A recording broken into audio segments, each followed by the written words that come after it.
The views presented in this program are not meant to express the specific views of the Lafayette Bible Fellowship. You are listening to the Vigilance Radio Network.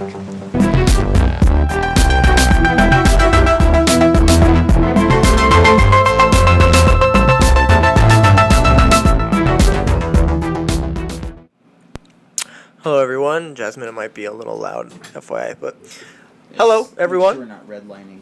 Welcome back. Welcome back to the show. Welcome back to Culture In Sanity, the podcast.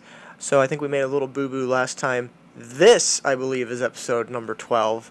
So welcome back and welcome to the 12th episode of the show. May 9th. Pastor, hello. How are you? Howdy. How are you holding up? Oh, I'm doing right fine. Did you say you're doing mighty fine? That's right. Oh, sorry, it's hard to hear you through your thick southern twang, but that's good to hear. Yeah, thanks for coming back, everyone. And here we go. I think Josh already posted, but what we got on the docket is perhaps a couple more non-issues and then a larger discussion that I'm more interested in having on perhaps post-COVID-19 as it relates to pop culture and art and so on. So let's get these what I think are non-issues out of the way first, but nonetheless things that have made their way, unfortunately, into the headlines because people have time to write things that what I would consider not incredibly compelling. So first up, Joaquin Phoenix was put on blast. An article posted on Yahoo Life. He was put on blast for his Oscar acceptance speech. And now I know what you guys might be thinking. What? That was forever ago. Honestly, it feels like forever ago because we've all been stuck because of COVID and stuff. But an article was published in Yahoo Life about Joaquin Phoenix's Oscar acceptance speech when he won the Academy Award for The Joker. And he was criticized by what I presume to be a self-proclaimed mentally ill person. I don't know. As you don't know. The writer of the article, several times throughout the article, makes references to their own personal, struggles with mental illness. But anyways, in his acceptance speech, he made a comment about the importance of commonality within the fights of injustice and the marginalized people, and then he cited a few of groups of what he considers the marginalized, and in it he didn't include in his speech disabled people. So the author of this article goes on a whole tangent about how and why that just continues to undermine the problem toward disabled people, whether it be the homeless, whether it be Right. This is the article where they talked about being ableist. Oh yeah. Right. Okay. Which, yeah, the author suggests that maybe Joaquin Phoenix is an ableist, and we're all ableist for not acknowledging fully the groups of the marginalized people. So for those of you who are wondering what an ableist is, that's a good question. I guess we can just make up words now because we're upset about something. But an ableist is someone who, and correct me if I'm wrong, you got the tablet, the Google's in front of you perhaps, but an ableist is someone who is promoting able-bodied people specifically above those with disabilities or defects of any kind. Yeah, I'll read the definition to you. Yeah. Okay, so ableism, also known as ableism or disableism in British English, or an anapyrophobia or anapyrism, and also disability discrimination, is discrimination and social prejudice against people with disabilities or who are perceived to have disabilities. Ableism characterizes persons as defined by their disabilities and as inferior to the non-disabled. On this basis, people are assigned or denied certain perceived abilities, skills, or character orientations. Yeah, and then it goes on to say these are stereotypes generally inaccurate, associated with either disability in general or with specific disabilities. For instance, a presumption that all disabled people want to be cured, that wheelchair users necessarily have an intellectual disability, or that blind people have some special form of insight. These stereotypes in turn serve as a justification for ableist practices and reinforce discriminatory attitudes and behaviors toward people who are disabled. Labeling affects people when it limits their options for actions or changes their identity. Sorry, this is relevant still. In ableist societies, people with disabilities are viewed as less valuable or even less than human. The eugenics movement of the early 20th century would be considered an example of widespread ableism. The mass murder of disabled people in Nazi Germany's Action T4 would be an extreme example of ableism. Ableism can also be better understood by reading literature published by those who experience disability and ableism firsthand. Disability studies is an academic discipline that is also beneficial to explore to gain a better understanding of ableism. And that is from the great Wikipedia. So at least you get the popular understanding of what ableism is. So sorry, and you probably just said it somewhere in there, but it's my interpretation of ableism that it is specifically in reference to to promoting a healthier individual above someone who is disabled in some sort of fashion. Right. It's the idea is that you is that people who are able-bodied are better, and specifically what it addresses is, let's see, certain perceived abilities, skills, or character orientations. So, which for the record, I think is ridiculous. People with able bodies are better at certain skills. I mean, that's just, they just are. I don't know. That's really weird to me. Yeah, that kind of goes back to the discussion of the physiological difference between men and women when it comes to physical things, as a general, not to say that there aren't instances. For example, Ronda Rousey could destroy me or you or anyone in this church probably, but as a general, men are physiological different. Someone who is able-bodied is better at things than someone who has a disability, and of course we're talking about general. Can that be specifically overcome in a specific individual? Sure. If I'm sitting at the bottom of the stairs and I am paraplegic, if I'm sitting at the bottom of the stairs, I will absolutely be able to get up the stairs slower than you who are able-bodied. That's just the truth. Now, specifically, is it possible that you can condition yourself to move up the stairs faster than me? Of course it is. I actually just saw this insane thing of this Iranian woman who she's paralyzed on some sort of level, to a large extent. I don't think she has movement of her arms, of her perhaps even her legs, but she can move her toes, for example. Yeah. And she did this. She did a couple of them actually of this crazy portrait of these soccer players that are paintings. They look real. Yeah, no, that's a really good point. I know plenty of people who can paint with their hands that are terrible, and then there's people who can paint with their feet that are great. And because I've seen both people who are paralyzed with their hands do it, and then I've also seen some stuff where they're not paralyzed with their hands. It's just something they do because they're freaky that way. Mm-hmm. But those people should be celebrated more. There's a reason why we have something called the Special Olympics, because they're special, Those people that can paint like that with their feet, they've determined in life they don't want to be defeated. Yeah. Wow. Oh, I see what you did there. Back where I come from. Okay. So we're not really big on isms. So we just view people in the world of there are people who can do and there are people who can't do. Okay. Well, see, and I think that's where you get into ableist philosophy where then people just simply say that a person can't. I don't think that it's that they can't. It's that they are necessarily different, and I think that those differences should be allowed for and understood without it being believed to be a prejudice. It's not prejudice; it's just fact. Now, can they? Josh, Sure. We just accept people as they are. I don't know. That's hard for me to take that. You came from the 1950s. Like, when you were 10, they were having race riots. Well, thank you. Thank you. I mean, normally you tell me I come from the 1910s.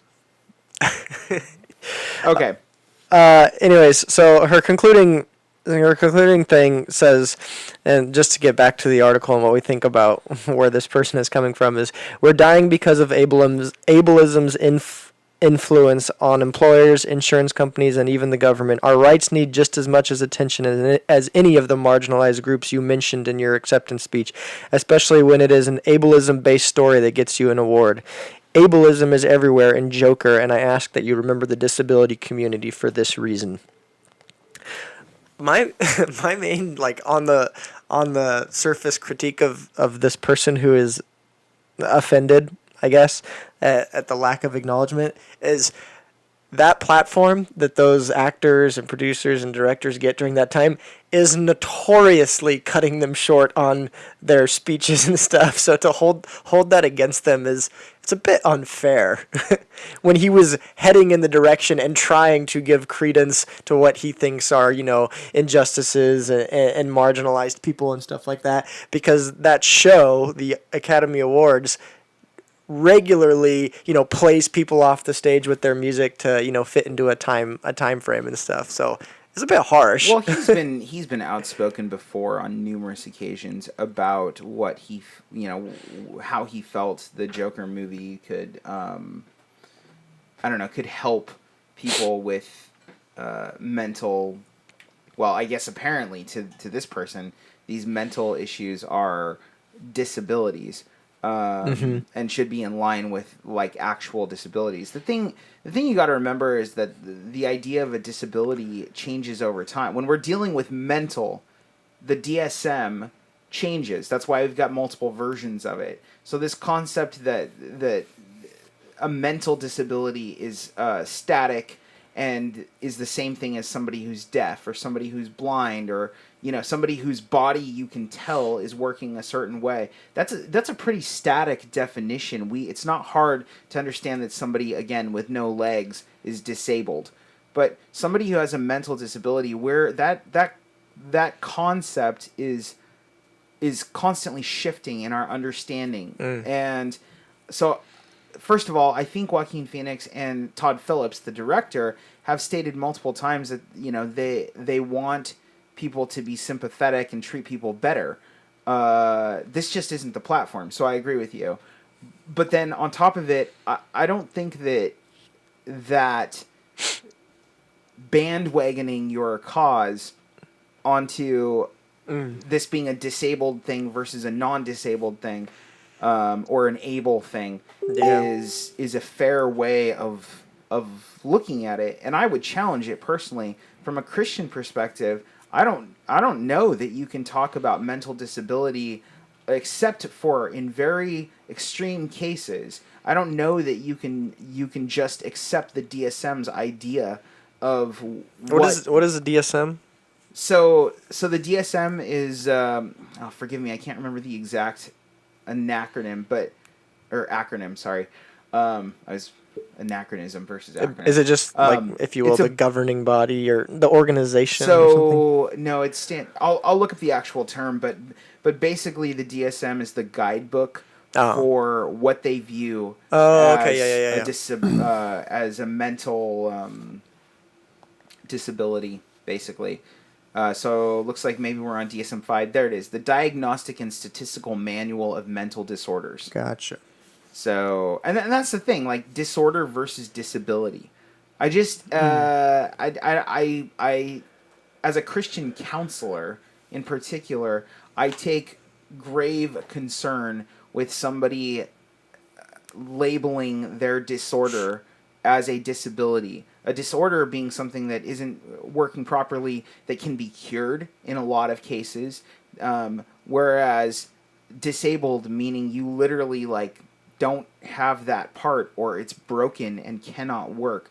I take a lot of issue with that. Genetics versus exactly. Learned. My take on it. Behavior. You want to hear my take?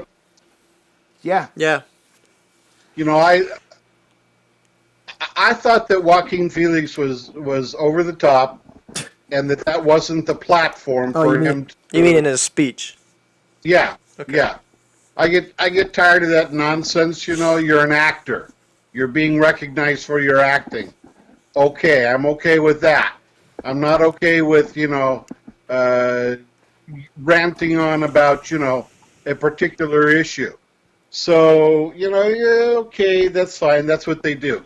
As far as the author now who is bringing forth in this article their particular complaint and saying, hey, Joaquin, you need to broaden your understanding. Good for them. At least they put their thoughts together and tried to articulate it and say that, hey, maybe he could have been, if he's going to rant about everything else, he might as well go ahead and include that as well. I don't necessarily see that that's a bad thing, but it's of no consequence. I mean, they wanted to voice, they had a voice, and that's okay. As far as the Christian context is concerned, Josh, I agree with you. But in the Christian community, in particular mental illness, oftentimes that was understood in the context of either sin or demon possession or demon oppression. And Christianity has been very harsh towards people that have various types of mental instability. So that's my take on it.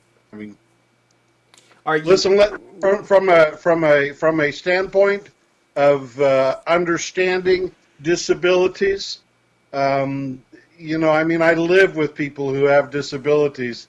I was for many years, I was the federal disability coordinator for the Internal Revenue in our district, and have dealt with people all the way up to being on state committees dealing with disabilities. So I'm very familiar with the area of disability and how to deal with it. And it's a complex deal. But how did they treat people coming in with off the DSM as this? Do they treat the DSM as the same as somebody who's deaf, for instance? Well, the state, in particular, the state of Oregon, didn't deal so much with the mental disabilities that people would have. Of course, keep in mind that when I was dealing with it, the community, the medical community, even within the past 20 years, has greatly shifted. Yeah. You have people claiming they have conditions today that never existed when I was coming up in things. Well, and then you have things that have been taken off, and changed status. It used to be that, like, homosexuality, for instance, was viewed as a mental disorder, and now it's not. So there's a lot of that's what I mean. That's what I was saying by the concept of a mental disorder is not a static concept. So the idea, that's right. Yeah, so the idea that anybody should have this, monolithic, defined, fundamental understanding of it as being the same as whether you have an able body, it's an unfair standard. It's not realistic, and quite frankly, I don't believe that we should be defining people who have displayed that they have mental illness as necessarily having that be something that can't be overcome. So, yeah. Well, I'm always a little bit taken back, and I really don't like the fact when I meet people that they have given in to society's desire to label them in one form or another. So, like, when you have people that are predisposed towards their homosexual tendencies, they define themselves in that fashion, and whenever you get into a conversation with them, at least that's been my experience, they start out with labeling themselves, I'm this or I'm that. And it extends way beyond that. For example, people who are in, who have issues with substance abuse, and they go to their AA meetings or whatever, they have to say, I am an alcoholic, or I am this, or I am... See, I have a problem with labeling people and our society's propensity to want to do that. Yeah, well, I mean, I think that's the human condition. The human condition wants to label itself by anything other than a creature made in the image of God. Yeah, absolutely. Yeah, and do you think that's because they are supposed to be identifying... They are supposed to be identifying with something, but when they reject God as the primary identifier, I don't know if you'd call that. Yeah, that's a good observation. Then they cling to something else, whether it's I'm an alcoholic, or I'm a homosexual, or I'm a ableist. They have to cling to something lesser than that standard, but as they perceive it bigger than themselves. And a lot of times it's about clinging to a particular community. So it could be... Which is why you see the social justice movement. Right, exactly. Because that's bigger than themselves, but still pales in comparison, obviously. But and it's, I can define myself as my role in a community, whether it's like father. I can define myself as a part of a community, whether it's, the LGBTQ community. I can define myself as a part of a nation, like I'm American. I can define myself by my skin color, like I was going to say I'm black, but I'm not black. But I'm also not. I'm also not LGBTQ, so that doesn't work. You don't know what you are, Josh. You've been, you're a mutt. You've been accepted by the black community. You've been accepted by the Indian community. I don't know that I've been accepted by the black community. We would drive down the street with Josh and there would be like, when we were going through I'm scared for what you're about to say, I'll be honest. No, when we would go through the reservation, there'd be the Indian guys that'd be giving Josh a thumbs up, or we'd be driving down the street and a Hispanic would be stopping at a stoplight, and there's a couple of Hispanics standing there, and they'd be giving Josh a thumbs up. In any case, remember Josh? No, I don't. But I know you've told me this story before. We have this tendency to define ourselves by things other than what God wants us to define ourselves. And, we pick all of these things, whether culture, race, our sexuality, all sorts of different things to define ourselves that way. And I think that's what this person's doing. And that's why they're so bothered. Because this is a platform by which they could define themselves and have this be a larger thing. And they sort of viewed Joker as their champion. Yeah, their champion. It's a good word. Yeah, their champion of their cause. And then when it's not recognized, in his 35 seconds, right. It's like, he had an opportunity for us, and he hurt our cause. Yeah. It's a little unfair. All right, moving on. This might be quicker. Kevin Spacey sympathizes and can relate to what it feels like to have your world suddenly stop. Of course. And he draws comparisons with his situation with the countless Americans who can't go to work. Do we have a problem with Kevin Spacey saying that? I don't have a problem with him saying that. I think it's true. I think that falls into the who cares category. Yeah.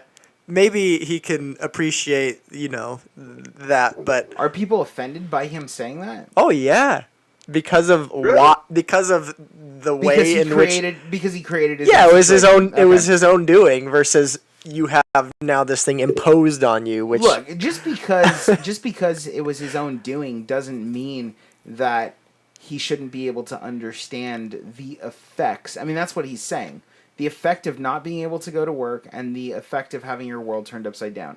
Okay. He says, in this instance, I feel as though I can relate to what it feels like to have your world suddenly stop. And so while we may have found ourselves in similar situations, albeit for very different reasons and circumstances, sorry if I'm laughing. It's not funny. Right. But I still believe that some of the emotional struggles are very much the same. And so I do have empathy for what it feels like to be told you suddenly can't go back to work.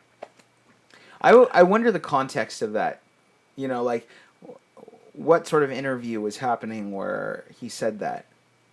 Yeah, I'm not sure. I don't know who he was speaking to. Oh, he was on a podcast. He was on it's called Bits and Pretzels podcast. I don't know what that podcast is, but it was just earlier in April.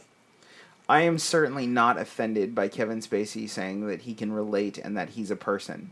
That doesn't bother me. And he even notes that it's for completely different reasons. Yeah, but he did. He had a lot of Twitter backlash. Poor thing, suffering the consequences of his bad behavior, wrote someone. Another person says it's a two different thing. People aren't allowed to work because they want to keep the people safe, while you're not allowed to work anymore because they want to keep the people safe, which is nice one. And then I guess sexual predator is the same as corona. They're just a virus in this world. Yeah. Wow. He opened himself up for that one, didn't he? I mean, I guess so. It's also on the back of, like, his poor taste or, tone deaf thing where he was like, did you see the video where he was, like, sitting in front of the fire in his Frank Underwood persona, speaking into an issue that is probably just better if he laid low type thing? No, what is this? I'd have to search for it, but this was a few months ago maybe. But he was like in front of a fire, and I can't remember what he was talking about, but it was like it was a situation where I was like, you have no business talking into this, and also why are you acting in your character, which is a character who has the behaviors of the things that you're being accused of currently and stuff. So it's like it's just in really poor taste and like kind of a creeper, Yeah, it kind of came across that way. Like maybe he doesn't care about the allegations against him, and he's just continuing this. Like I don't know. It was really weird, and he got a lot of backlash for it. So maybe that's people are coming through it with that last time they saw him type thing. It's like this guy is just. Doesn't get it, does he? And so he's saying this thing, and it's really interesting though. Like if you're paying attention, like that thing that we watched what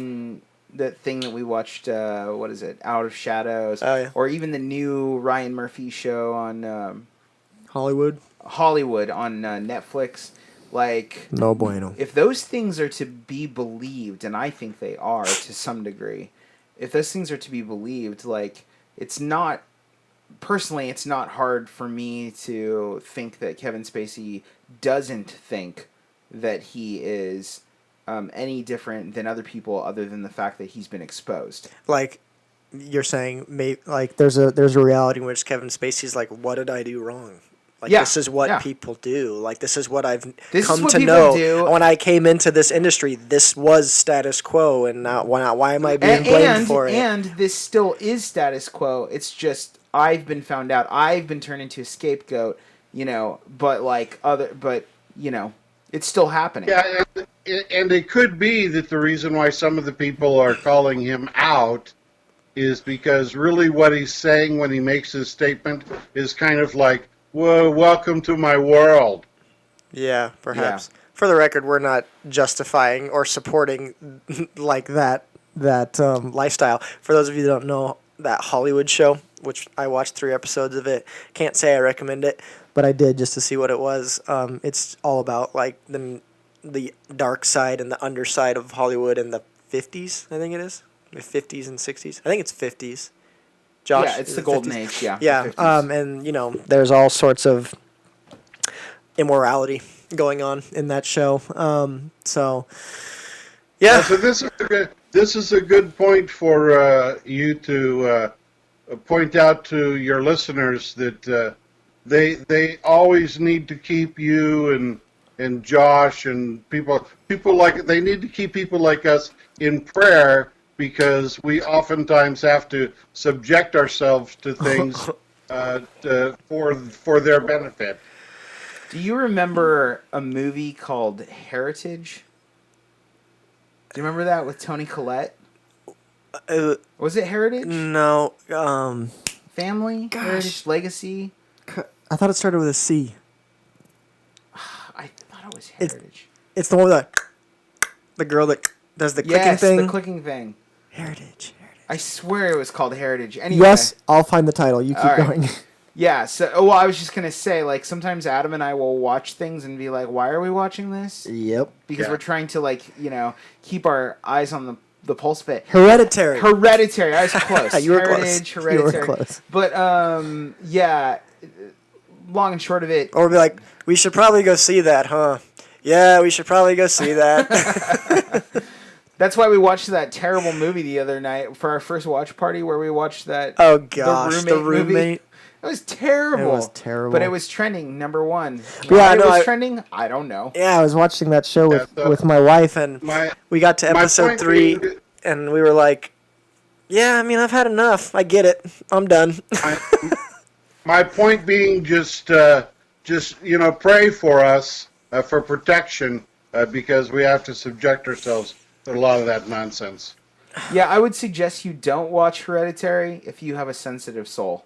Yeah. Oh my goodness. It doesn't exactly end. That's the one that doesn't end on the good note, right? No, like straight up, like I will go ahead and spoil it for you. Yeah. That movie ends with you understanding that this woman, you've watched her life devolve, and in her entire life, she's been involved in it's a spoiler alert. Her entire life has been set up to involve her in a occult ritual in which she will usher in the Antichrist or something like that. And the movie literally ends with the Antichrist. chanting this thing to bring forth. I can't remember, maybe, but to bring forth the Antichrist. And there's all these people around, and there's all this people throughout her life. There's all this imagery, and it's disturbing. And then credits. Yeah, and you're like, what? But it's one of those genre defining, Well, that filmmaker, they did the Midsummer, which also, by the way, I would not recommend. That's essentially how Midsummer ends. What I'll say is that filmmaker has a very specific style, and I think that he's gonna be prolific in the genre because of what he's doing, like in terms of his style. I think. Yeah. It's really visceral. Like his use of sounds and imagery is really intense. But yeah, Midsummer. I don't know the name of the filmmaker. Midsummer ends very similarly. Let's just put it that way. That one actually disturbed me more because of how less overt it was. I think. It maybe goes further. Well, it's interesting. That movie's particularly interesting because it takes place in like a summer land sort of setting where it's always always sunny, it's always bright, it's never dark. Whereas normally in a horror movie, after nighttime, like when the sun is shining, your heart can calm down. Your heart goes back to a normal rhythm because nothing's bad's going to happen because it's daytime. Right. But in this Midsummer movie, all the bad stuff happens during the daytime, and so you're always like uneasy. Right. Well, there's never really a nighttime. Right. A nighttime in the location. Right. It's part of the whole thing in the movie. Ari Aster is the name of that filmmaker, but yeah. Anyways, okay, on to perhaps a better discussion. Sorry, Kevin Spacey and whatever your name is. Whatever your name is that didn't like Joaquin Phoenix. If you're interested in watching Kevin Spacey's odd shorts or whatever, Joseph Jesse's posting them in the comment feed. So. Oh, did he post the fireplace one? It is a fireplace one, right? There's a fireplace and there's a kitchen, apparently. Okay, I didn't see the kitchen one. Also, I would just say this, like, as far as those movies go, Hereditary, The Witch might be another one, Midsummer, perhaps even, like, The Lighthouse, which I've read all about. No, but I'm planning on to. It's on Prime Video. I couldn't log into Amazon the other day. That's what I was going to watch when I posted that. But I've read all about it. I was going to say, if you're like sensitive or less mature or whatever you want to say, which is fine, I would just suggest doing that with like a partner, so that you can like debrief and talk through it, whether that's during the movie or after the movie. because sometimes it's not always awesome to be exposing yourself to that alone. Well, I would suggest not doing it at all, personally. Yeah, that's what I say. If you're going to watch it, I think you have to. I think you have to ask yourself why you're watching those things. If it's for pure entertainment, just think about what you're saying. Like, you want to watch people get killed. You want to watch people get murdered. You're like the people who go to the Coliseum and watch horrible things. People get ripped apart. Terrible things happen to terrible people. That's what you want to watch. There's something that's kind of messed up about that, and you have to ask yourself, what part of you is wanting to watch that? Is it your sinful nature that's craving terrible things happening to terrible people?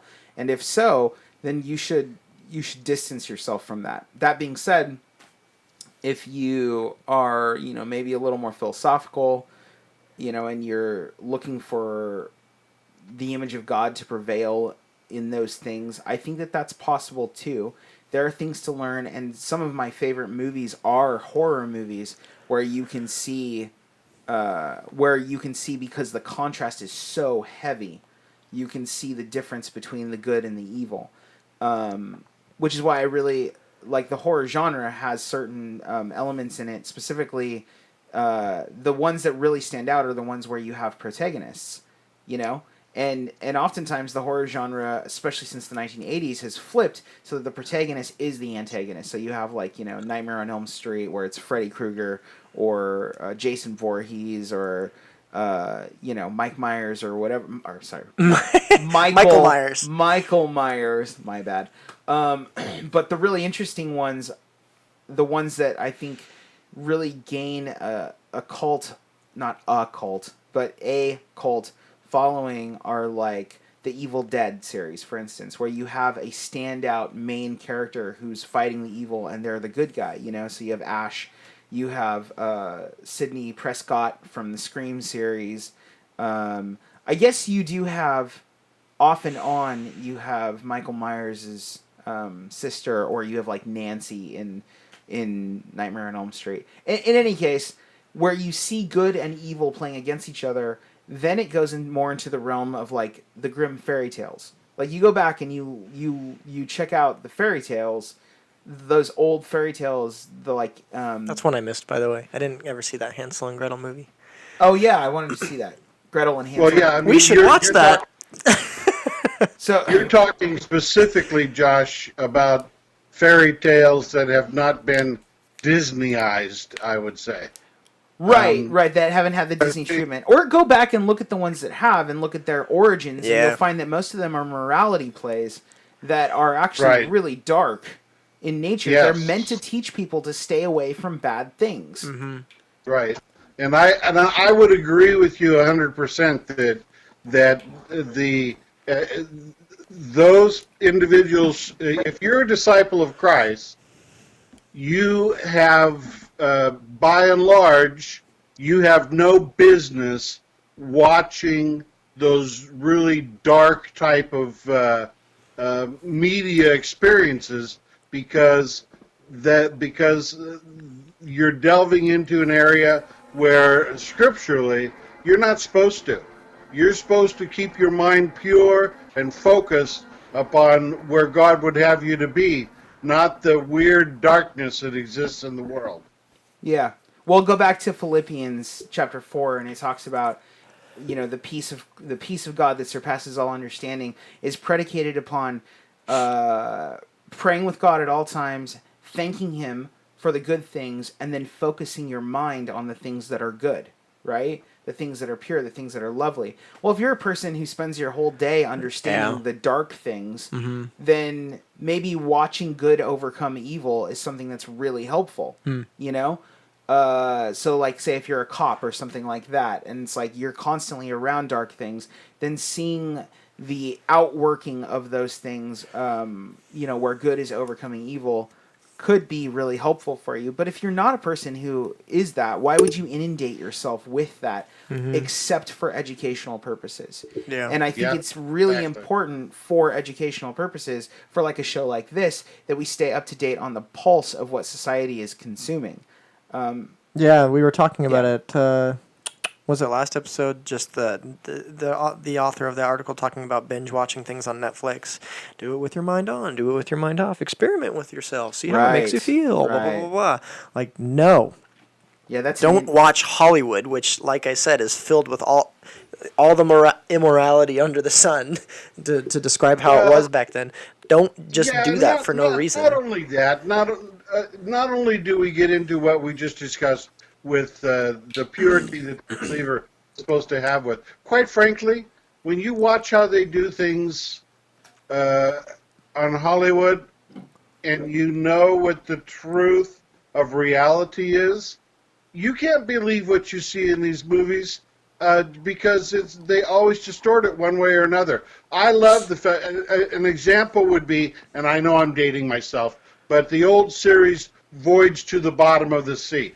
Every time they had some type of a nuclear emergency, according to the movie, they would always so they had a nuclear reactor on this submarine, and in order to prevent disaster, they would always pull the rods out in order to prevent the nuclear disaster. Mm-hmm. Well, the reality is, if you're going to prevent nuclear fission in a nuclear reactor, you push the rods in to disrupt the action.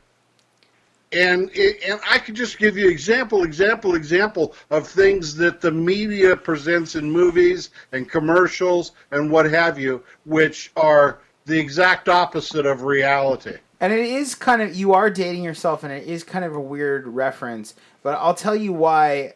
All right, if you want a more current example of what he just said, watch the Chernobyl miniseries on HBO because they talk about the same thing with the rods. I'll tell you why stabilizing. I'll tell you why it's a particular example for Pastor Monty is because he's actually certified to disarm a nuclear reaction on a submarine. Yes, I'm a qualified nuclear submariner. That's correct. I'm not joking. And that's actually true. That's when people go, wait, that what? is one of my qualifications, yes. That's when people go, wait, what? Yes. You mean that guy who's talking in the Southern twang and talking about Steven Seagal and talking about this and that, and that man is qualified to do that? What was the submarine? What was the name of the submarine you served on? I served on the Aspro, the USS Aspro. Aspro. A nuclear fast attack submarine. It was called Aspro? Yeah, ASPRO, yes. Oh, PRO. Aspro. Okay, I thought you were saying Aspro. What is Aspro? What is that? ASPRO. It's already been decommissioned. What is that, though? What is Aspro? When you're on a nuclear submarine, part of what you have to do is go through a process where you have to qualify in order to get your dolphins. Pastor Monty, Aspro is almost as good as Aspro. What in the world? I didn't name the ship. I was just fine. All right. Pastor Monty used to disarm nukes on a ship called the Aspro. Okay, let's not go that far. All right. So, on to the next thing. We got about 20 minutes, not quite. Okay. So, we seem to be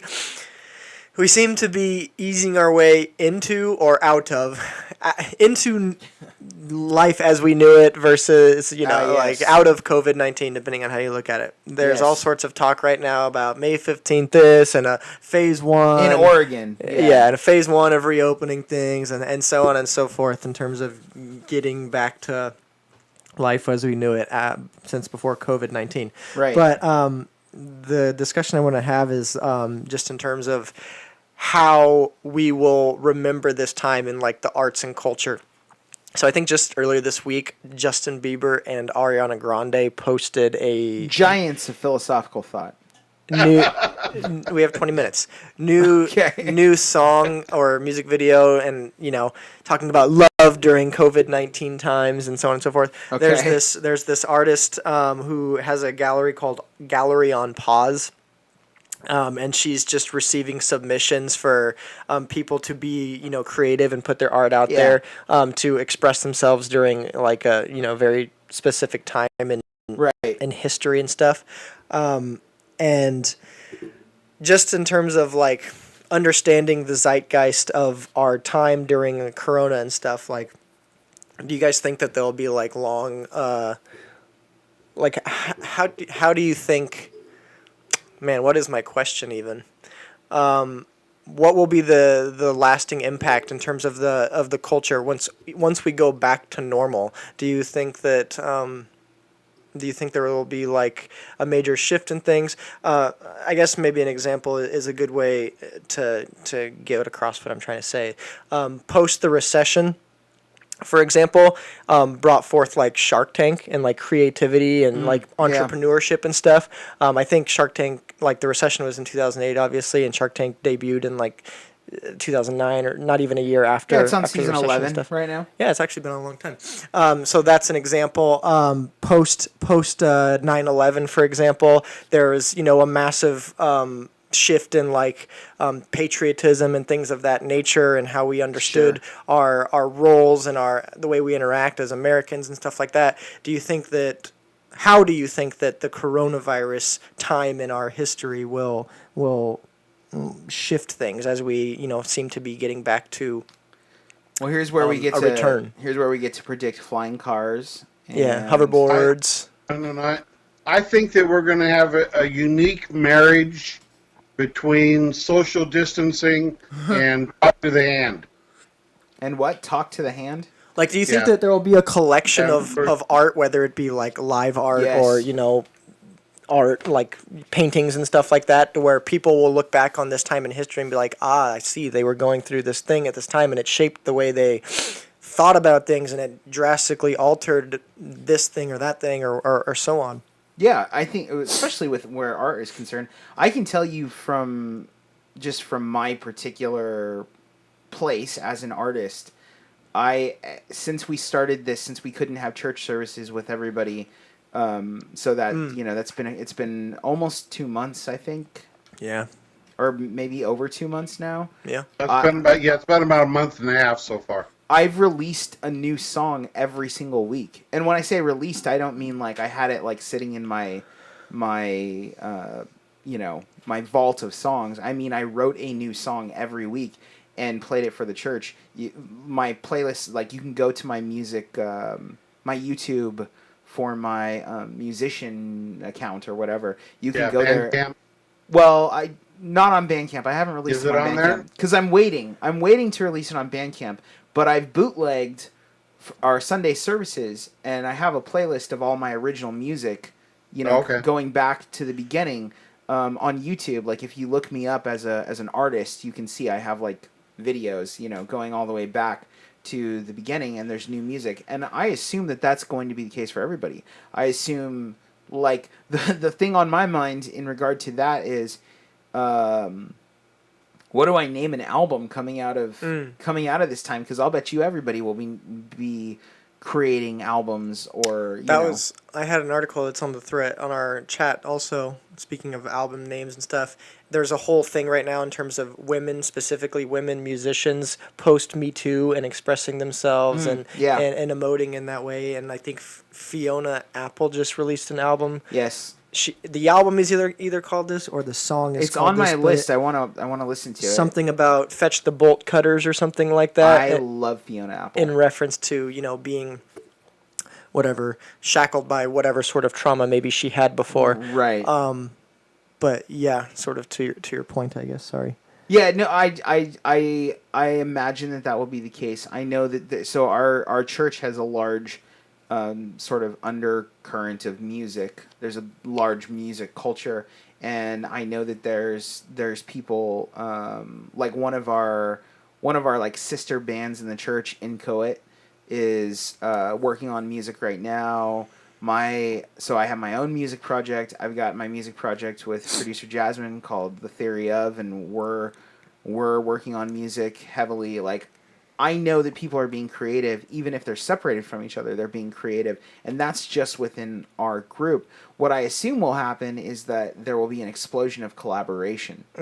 So I think that there's an explosion of innovation in collaboration right now, where people are doing like Zoom calls to put their music together and to do their art together and all sorts of stuff like that. Yeah, like so digital collaboration, right? So like the Justin Bieber Ariana Grande one, that's a big one right now. I think Beyonce just did one with like a rapper. So you see it already happening with like the big mainstream names and stuff too. Right, and they've been doing it like in putting digital concerts together and things like that. Yep. So I think you'll see a big explosion on the digital side that's already happening, and so that's going to innovate new ways to do that. And I think in the future you're going to see a lot of digital innovation where people are going to be more freed to live their personal lives, but still work together. I think it's really gonna challenge the way that studios have tried to have really created a nexus of operations. I really think that the nexus of operations will kind of go away. What do you mean, the nexus of operations? And I think that what you're going to find too is that the media moguls as such are going to be watching for those type of venues where you have people expressing themselves online. Do you guys watch The Mask? The Masked Singer, you mean? The Masked Singer, yeah. Do you watch that? I watched the first season of it. I think it's horrible, but I'm aware of it, and I've seen several episodes. I think it's genius. I think it's genius. It's like mystery mixed with American Idol. Well, what they've devolved into at this point is that whenever they eliminate a character, now instead of just having the elimination of a character, they have an after deal where they bring that character forward and they have people respond to them and they ask them questions and all that. Well, and one of the guests that they have then who sings a song at the end of their after party or whatever it is, which is all online, by the way, or pretty much online. They have this guy that they discovered that he sings a song, but he's actually a surgeon. So he's a doctor. He's a medical doctor. He's a surgeon, and yet he's got a fantastic voice. You're not talking about. And they discovered him online, and so he contributes to this after party type thing going on. So my point is that you're going to see a lot of talent that is brought forward because you have business executives that are also poring over some of the stuff that's coming out and watching for talent. Yeah, so but that show also has as a judge from The Hangover. Ken Jeong. Who's also a medical doctor. Yeah. Okay, so anyway, but what I said earlier, you wanted me to define nexus of operations. Nexus of operations. So a nexus is a central point, and so what I'm saying is the concept of a nexus of operations, I think, is really being defined to fit more with technology, and I think that will be true in the arts, and I think that it's true in the church. I think that the church in general has really had to stretch itself, and our church in particular has become a lot more busy than it was. So I think what you're going to find, not that it ever wasn't, but what you're going to find is a lot of restructuring of the concept of what the nexus is. Is the nexus of operations a technological infrastructure or communication itself that essentially we can communicate in spirit and in truth rather than in the physical?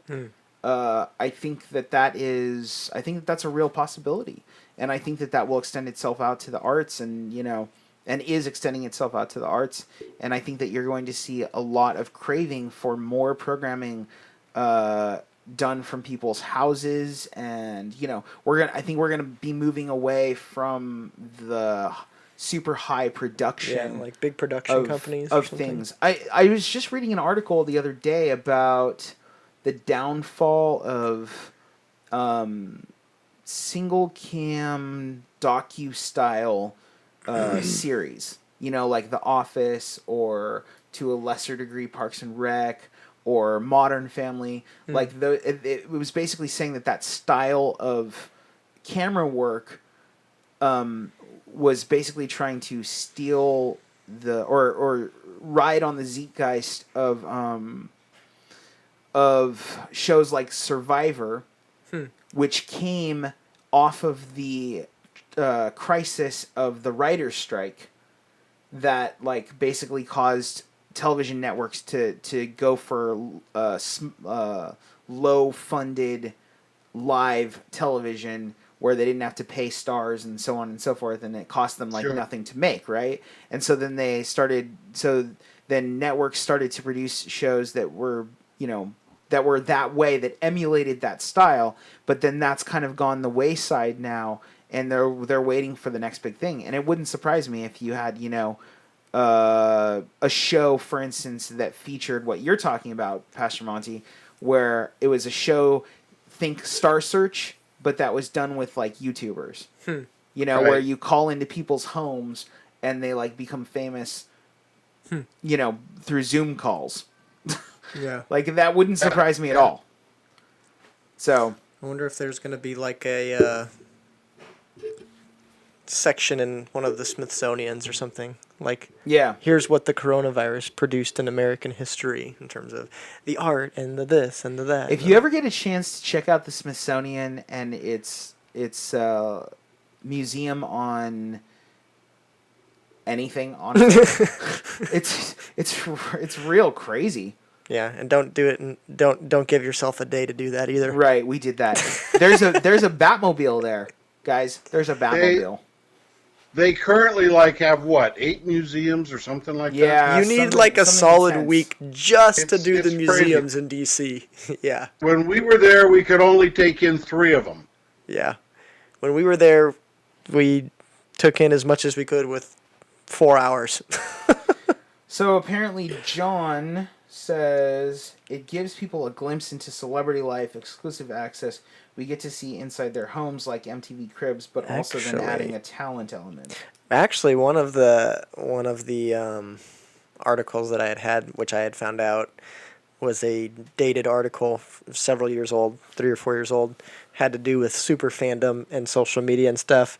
And I shelved the article because it's like, oh, it's not necessarily anything new. But I do think, like John is saying, like, because of where we're at now and being stuck at home, and then the even more increased use of social media through these artists and stuff, you're getting a more of a direct experience and like what that means and what that looks like and how that affects people and produces bad things as much as good things. But yeah, I think that's a good way of putting it. I think you're going to have a lot more direct experiences, a lot more raw sort of guerrilla experiences, rather than high production, because people have understood through this, maybe they want those things, but they don't necessarily need those things. Yeah.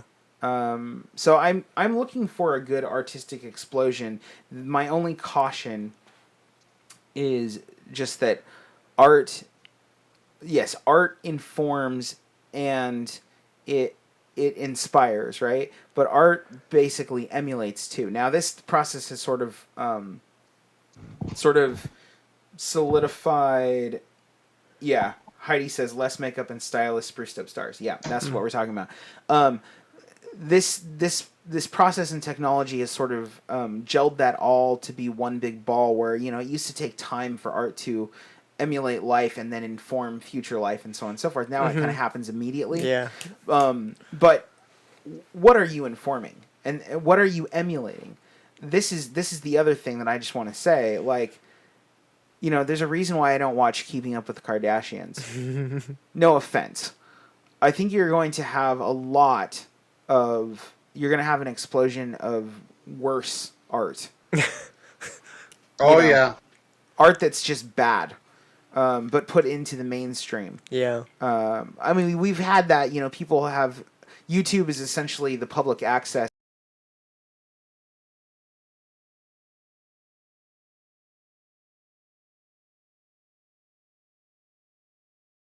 To bring them out into the networked mainstream concept.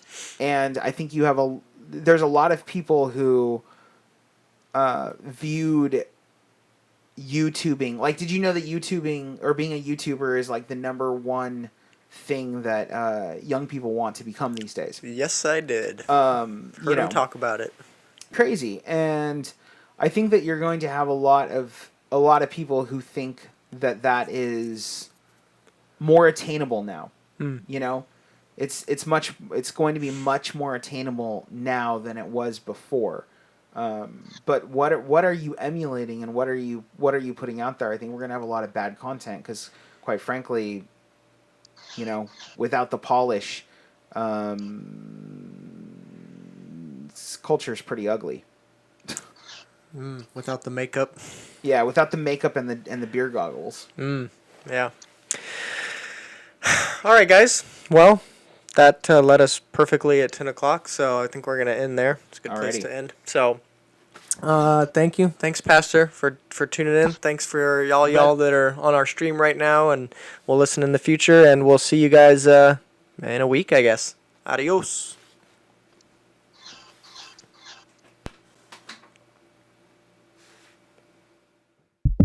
The views presented in this program are not meant to express the specific views of the Lafayette Bible